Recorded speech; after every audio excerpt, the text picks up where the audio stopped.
हर हर महादेव। तुम बस खुद को एक काबिल इंसान बनाओ, क्योंकि तलाश हमेशा बेहतरीन की होती है।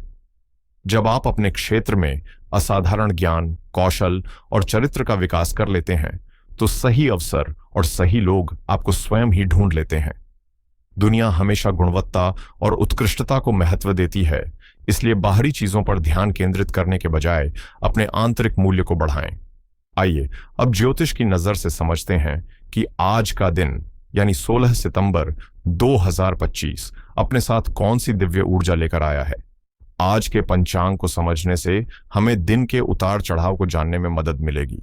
आज कृष्ण पक्ष की दशमी तिथि है, जो देर रात 12:22 तक रहेगी। दशमी तिथि के स्वामी धर्मराज यमदेव हैं।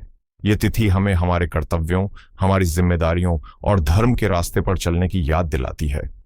आज की ऊर्जा कह रही है कि अपने काम को पूरी ईमानदारी और लगन से करें, क्योंकि आपके हर काम पर ब्रह्मांड की नजर है। आज नक्षत्रों का बदलाव दिन के मिजाज को 2 हिस्सों में बांटेगा। सुबह 6:40 तक आर्द्रा नक्षत्र का प्रभाव रहेगा। आर्द्रा के स्वामी राहु हैं और इसके देवता भगवान शिव का रुद्र रूप है। आर्द्रा का प्रतीक आंसू की एक बूंद है। यह नक्षत्र एक बहुत तेज, साफ सफाई करने वाली ऊर्जा रखता है। जैसे एक तेज आंधी आकर सूखे पत्तों को उड़ा ले जाती है और माहौल को साफ कर देती है। तो हो सकता है कि सुबह उठते ही आपके मन में कोई बेचैनी हो, कोई पुरानी बात परेशान करे, या किसी चीज को लेकर मन में भावनात्मक उथल पुथल मचे। यह ऊर्जा आपसे कह रही है कि जो भी आपके लिए नकारात्मक है, उसे अपनी जिंदगी से बाहर निकालने का समय आ गया है। और फिर सुबह 6:46 सुबह के बाद पुनर्वसु नक्षत्र शुरू होगा, जिसके स्वामी देवगुरु बृहस्पति हैं और देवी हैं देवमाता अदिति। पुनर्वसु का मतलब है रोशनी की वापसी। इसका प्रतीक बाणों से भरा तरकश है, जो यह बताता है कि हमारे पास हुनर और संसाधनों की कोई कमी नहीं है, बस उन्हें सही निशाने पर लगाने की जरूरत है। यह नक्षत्र उम्मीद, नई शुरुआत और घावों के भरने का प्रतीक है। तो दिन का ज्यादातर हिस्सा आपको सुबह की किसी भी बेचैनी से बाहर निकालकर एक नई उम्मीद और सकारात्मकता से भर देगा। आज वरयान योग बन रहा है। यह एक बहुत ही शुभ योग माना जाता है, जो आराम, सफलता और श्रेष्ठता का सूचक है। यह बताता है कि आज की गई मेहनत आपको एक आरामदायक स्थिति में पहुंचा सकती है। दिन में 12:50 तक वणिजकरण रहेगा, जिसकी देवी मां लक्ष्मी है। इसलिए यह समय व्यापार, लेन देन और आर्थिक बातचीत के लिए बहुत शुभ है। लेकिन इसके बाद विष्टिकरण शुरू होगा, जिसे हम आम भाषा में भद्रा कहते हैं। भद्रा के समय में कोई भी नया या शुभ काम शुरू करने से बचने की सलाह दी जाती है, क्योंकि इसमें नतीजे मन मुताबिक नहीं मिलते। और आज का वार है मंगलवार, जिसके स्वामी मंगल देव हैं। मंगल हमें ऊर्जा, हिम्मत, अनुशासन और अपने लक्ष्य पर टिके रहने की ताकत देते हैं। अब एक नजर डालते हैं दिन के शुभ और अशुभ समय पर, ताकि आप अपने जरूरी कामों को सही समय पर कर सकें। अभिजित मुहूर्त, जो दिन का सबसे शुभ समय माना जाता है, सुबह 11:57 से दोपहर 12:45 तक रहेगा। इस समय आप कोई भी महत्वपूर्ण फैसला ले सकते हैं, नई डील साइन कर सकते हैं या कोई नया काम शुरू कर सकते हैं। वहीं ब्रह्म मुहूर्त सुबह 4:40 से 5:29 तक है, जो ध्यान, पूजा पाठ और खुद से जुड़ने के लिए अमृत के समान है। अशुभ समय की बात करें तो आज राहु काल दोपहर 3:23 से शाम 4:54 तक रहेगा। राहु भ्रम पैदा करने वाली ऊर्जा है। इस समय में लिए गए फैसले अक्सर गलत साबित होते हैं, इसलिए इस 1.5 घंटे में धैर्य रखें और कोई भी बड़ा कदम उठाने से बचें। यमगंध और कुलिक काल में भी विशेष सावधानी बरतने की सलाह दी जाती है। संक्षेप में कहें तो आज का दिन एक भावनात्मक सफाई के साथ शुरू हो रहा है और फिर उम्मीद और ज्ञान की ओर बढ़ रहा है। दिन का मध्य भाग काम करने और निर्णय लेने के लिए बहुत अच्छा है, लेकिन दोपहर के बाद आपको थोड़ा सावधान रहना होगा। अब हम खास तौर पर बात करते हैं कुंभ राशि के मेरे दोस्तों की। कुंभ राशि वालों, आज का दिन आपके लिए ग्रहों का एक खास तोहफा लेकर आया है, लेकिन साथ ही कुछ लंबे समय से चल रहे गोचर आपको जिंदगी के कुछ महत्वपूर्ण सबक भी सिखा रहे हैं, जिन्हें समझना आपके लिए जरूरी है। सबसे पहले यह याद रखें कि आप शनि की 7.5 के आखिरी दौर से गुजर रहे हैं। शनिदेव आपके पैसे और परिवार के दूसरे घर में बैठकर आपको बचत का महत्व और अपनी वाणी की ताकत का सही इस्तेमाल करना सिखा रहे हैं। दूसरा, छाया ग्रह राहु आपके लग्न यानी आपके व्यक्तित्व के पहले घर में है और केतु आपके विवाह और साझेदारी के 7वें घर में है। यह स्थिति आपके खुद के व्यक्तित्व और आपके रिश्तों के बीच संतुलन बनाने की एक बड़ी परीक्षा ले रही है। इन बड़े बदलावों के बीच आज की सबसे अच्छी खबर यह है कि चंद्रमा का गोचर आपके 5वें घर यानी त्रिकोण भाव में मिथुन राशि में हो रहा है। और सबसे खास बात यह है कि यहीं पर ज्ञान और भाग्य के देवता देवगुरु बृहस्पति पहले से ही मौजूद हैं। जब चंद्रमा और बृहस्पति केंद्र या त्रिकोण भाव में एक साथ आते हैं तो एक बेहद शुभ गजकेसरी योग बनता है। यह योग हाथी, गज और शेर केसरी की तरह शक्ति और बुद्धि का प्रतीक है। आइए अब गहराई से समझते हैं कि यह शक्तिशाली योग और बाकी ग्रहों की स्थिति मिलकर आज आपके जीवन के अलग अलग हिस्सों पर क्या असर डालने वाली है। आज आपकी मानसिक स्थिति दिन के 2 अलग अलग हिस्सों में बंटी रह सकती है। सुबह 6:46 सुबह तक आर्द्रा नक्षत्र का असर आपको थोड़ा बेचैन या मूडी बना सकता है। हो सकता है कोई पुरानी चिंता फिर से मन में आ जाए, लेकिन जैसे ही पुनर्वसु नक्षत्र शुरू होगा आपके मन पर बृहस्पति और चंद्रमा के गजकेसरी योग का जादू चलने लगेगा। आपका मन ज्ञान, आशा और सकारात्मकता से भर जाएगा। 5वां घर आपकी बुद्धि का होता है। आज आपकी बुद्धि बहुत ही साफ और रचनात्मक तरीके से काम करेगी। आप चीजों को बहुत गहराई से समझ पाएंगे। यह एक ऐसा दिन है जब आपको अपने दिल की आवाज बिल्कुल साफ सुनाई देगी। ऑफिस या काम की जगह पर आज का दिन आपके लिए असाधारण हो सकता है। 5वें घर में बना गजकेसरी योग आपकी सोचने समझने की शक्ति को नई ऊंचाइयों पर ले जाएगा। आज आप सिर्फ एक कर्मचारी की तरह नहीं बल्कि एक सलाहकार की तरह सोचेंगे। आप अपनी कंपनी की किसी बड़ी समस्या का ऐसा समाधान दे सकते हैं जो बहुत ही अनोखा और असरदार हो। बृहस्पति का ज्ञान और चंद्रमा की रचनात्मकता का यह संगम आपको मीटिंग्स और प्रेजेंटेशंस में स्टार बना सकता है। लेकिन एक बात का खास ध्यान रखें, शनिदेव आपकी वाणी के दूसरे घर में है। इसका मतलब है कि आपके पास विचार तो बहुत अच्छे होंगे, लेकिन उन्हें पेश करने का तरीका विनम्र और शांत होना चाहिए। अपने सीनियर्स से बात करते समय अहंकार से बचें, वरना आपकी अच्छी सलाह को भी गलत समझा जा सकता है। व्यापारियों के लिए आज का दिन नई रणनीतियां बनाने और भविष्य की नींव रखने के लिए बेहतरीन है। 5वां घर नई योजनाओं का भी होता है।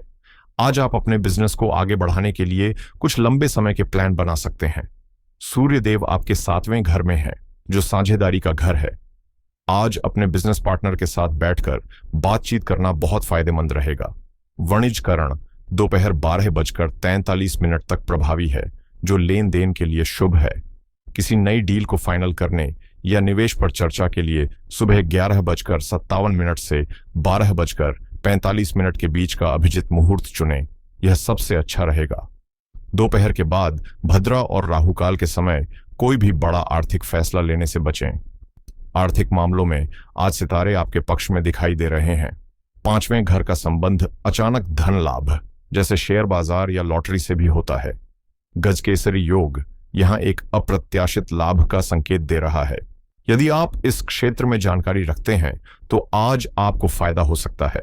हालांकि राहु आपके लग्न में बैठकर आपको बहुत जल्दी अमीर बनने के लिए उकसा सकता है। इस लालच में न पड़ें। शनिदेव आपके धन के दूसरे घर में बैठकर आपको धीमी लेकिन स्थिर प्रगति का पाठ पढ़ा रहे हैं। इसलिए किसी भी तरह का जोखिम भरा निवेश करने से पहले अच्छी तरह सोच विचार जरूर कर लें। बृहस्पति की कृपा से आय के नए स्रोत के बारे में कोई अच्छा विचार मन में आ सकता है। शादीशुदा जिंदगी में आज आपको बहुत समझदारी से चलना होगा। एक तरफ 5वें घर में बना शुभ योग आपके मन में प्यार और रोमांस की भावनाएं जगाएगा, लेकिन दूसरी तरफ आपके 7वें घर में सूर्य और केतु एक साथ हैं। सूर्य अहंकार का प्रतीक है और केतु अलगाव का। यह युति आपके और आपके जीवन साथी के बीच वैचारिक मतभेद या ईगो क्लैश पैदा कर सकती है। हो सकता है कि आपका पार्टनर आज थोड़ा चिड़चिड़ा हो या अपनी बात पर अड़ा रहे। यहां आपको बृहस्पति के ज्ञान का इस्तेमाल करना है। उनकी बात को धैर्य से सुनें और बहस करने के बजाय प्यार से स्थिति को संभालें। बातचीत का रास्ता खुला रखें, क्योंकि केतु गलत फहमियां पैदा कर सकता है। प्रेम जीवन के लिए आज का दिन बेहद शानदार है। पांचवां घर प्रेम संबंधों का ही घर होता है और यहाँ चंद्रमा और बृहस्पति की जोड़ी आपके रिश्ते में एक नई गहराई और स्थिरता लाएगी। यह सिर्फ आकर्षण का दिन नहीं, बल्कि एक दूसरे को बौद्धिक और आध्यात्मिक स्तर पर समझने का दिन है। आप अपने पार्टनर के साथ भविष्य की योजनाएं बना सकते हैं, एक दूसरे के सपनों को समझ सकते हैं। यदि कोई मनमुटाव चल रहा था तो उसे दूर करने के लिए इससे बेहतर दिन नहीं हो सकता। अपनी भावनाओं को व्यक्त करने के लिए दिन बहुत शुभ है। पारिवारिक माहौल आज खुशनुमा रहेगा। आपका मन खुश होने की वजह से आप घर में भी पॉजिटिविटी फैलाएंगे। पांचवें घर का सीधा संबंध बच्चों से होता है। बृहस्पति और चंद्रमा की यहां मौजूदगी आपकी संतान के लिए बहुत शुभ है। उनकी पढ़ाई, स्वास्थ्य या करियर से जुड़ी कोई अच्छी खबर आपको मिल सकती है। आज आप उनके साथ एक दोस्त की तरह जुड़ पाएंगे और उनकी समस्याओं को सुलझाने में उनकी मदद करेंगे। स्वास्थ्य को लेकर आज बिल्कुल भी लापरवाही न करें। लग्न में राहु का होना अक्सर व्यक्ति को अपने शरीर के प्रति थोड़ा लापरवाह बना देता है। यह अनदेखी स्वास्थ्य समस्याएं या एलर्जी दे सकता है। इसके अलावा पांचवां घर हमारे पेट और पाचन तंत्र को भी दर्शाता है। आज भारी, तला हुआ या बासी खाना खाने से बचें, वरना एसिडिटी या पेट खराब होने की समस्या हो सकती है। मंगलवार होने के कारण शरीर में गर्मी बढ़ सकती है, इसलिए ठंडी और तरल चीजों का सेवन ज्यादा करें। विद्यार्थियों के लिए आज का दिन किसी सुनहरे दिन से कम नहीं है। शिक्षा के पांचवें घर में ही ज्ञान के दो सबसे बड़े ग्रह, मन का कारक चंद्रमा और बुद्धि का कारक बृहस्पति, एक साथ बैठे हैं। यह आपकी एकाग्रता, समझने की शक्ति और याददाश्त को कई गुना बढ़ा देगा। आज किसी मुश्किल विषय को समझने की कोशिश करें, वह आपको बहुत आसानी से समझ आ जाएगा। पुनर्वसु नक्षत्र का प्रभाव आपको पुरानी पड़ी हुई चीजों को दोहराने में भी बहुत मदद करेगा। गुरु की कृपा से आपको किसी अच्छे शिक्षक का मार्गदर्शन भी मिल सकता है। तो आज के दिन का सार यह है कि आपकी बौद्धिक और रचनात्मक शक्तियां आज अपने चरम पर हैं। गज केसरी योग आपको जीवन के कई क्षेत्रों, विशेषकर करियर, शिक्षा और प्रेम में आगे बढ़ने के सुनहरे मौके दे रहा है। आपकी सलाह और आपके विचार आज बहुत कीमती होंगे। वहीं दूसरी ओर साढ़े साथी, राहु केतु और सूर्य की स्थिति आपको अपनी वाणी, स्वास्थ्य और रिश्तों में धैर्य और विनम्रता रखने की चेतावनी दे रही है। और अब आज की सबसे महत्वपूर्ण बात, आज का गुरु मंत्र। आज आपकी सफलता का सूत्र है ज्ञान के साथ कर्म। सिर्फ मेहनत करने से बात नहीं बनेगी। आपको अपनी ऊर्जा को सही दिशा में लगाने के लिए अपनी बुद्धि और ज्ञान का इस्तेमाल करना होगा। कोई भी काम करने से पहले एक पल रुकें और सोचें, क्या इसे करने का कोई और बेहतर, कोई और स्मार्ट तरीका है? बृहस्पति आपको वह तरीका जरूर सुझाएंगे, बस आपको शांत मन से उनकी आवाज सुनने की जरूरत है। अपनी अंतरात्मा की आवाज पर भरोसा करें, वो आज आपकी सबसे बड़ी गाइड है। आज की सकारात्मक ऊर्जा को बढ़ाने और नकारात्मक प्रभावों को कम करने के लिए ये कुछ सरल और असरदार उपाय हैं। इनके पीछे का ज्योतिषीय तर्क भी समझिए। पहला, गजकेसरी योग को और शक्तिशाली बनाएं। यह योग बृहस्पति और चंद्रमा से बना है। इसका पूरा लाभ पाने के लिए आज घर से निकलने से पहले अपनी नाभि और माथे पर हल्दी का एक छोटा सा तिलक लगाएं। पीला रंग बृहस्पति का है और हल्दी को बृहस्पति की सबसे पवित्र वस्तुओं में से एक माना जाता है। यह आपकी निर्णय लेने की क्षमता को बढ़ाएगा और सौभाग्य को आकर्षित करेगा। दूसरा, मंगल की ऊर्जा को सही दिशा दें। आज मंगलवार है और मंगल ऊर्जा के ग्रह हैं। कभी कभी यह ऊर्जा गुस्से में बदल सकती है। इसे सकारात्मक दिशा देने के लिए हनुमान जी के मंदिर जाएं या घर पर ही हनुमान चालीसा का पाठ करें। यह आपको चुनौतियों से लड़ने की हिम्मत और अनुशासन देगा। और तीसरा, राहु केतु के भ्रम को शांत करें। लग्न में राहु और सातवें घर में केतु जीवन में एक अजीब सा असंतुलन और कंफ्यूजन पैदा करते हैं। इस मायावी ऊर्जा को शांत करने का सबसे अच्छा तरीका है दान। आज किसी सफाई कर्मचारी या जरूरतमंद व्यक्ति को कुछ सिक्के या भोजन दान करें। यह छोटा सा उपाय राहु केतु के नकारात्मक प्रभाव को कम करके आपके मन में स्पष्टता लाएगा। मैं उम्मीद करता हूं कि इस बातचीत से आपको आज के दिन को एक नई दिशा और एक गहरी समझ के साथ जीने में मदद मिलेगी। याद रखिए, ग्रह केवल इशारा करते हैं। अपनी जिंदगी की यात्रा हमें खुद ही करनी होती है, अपने विवेक और अपने कर्मों से।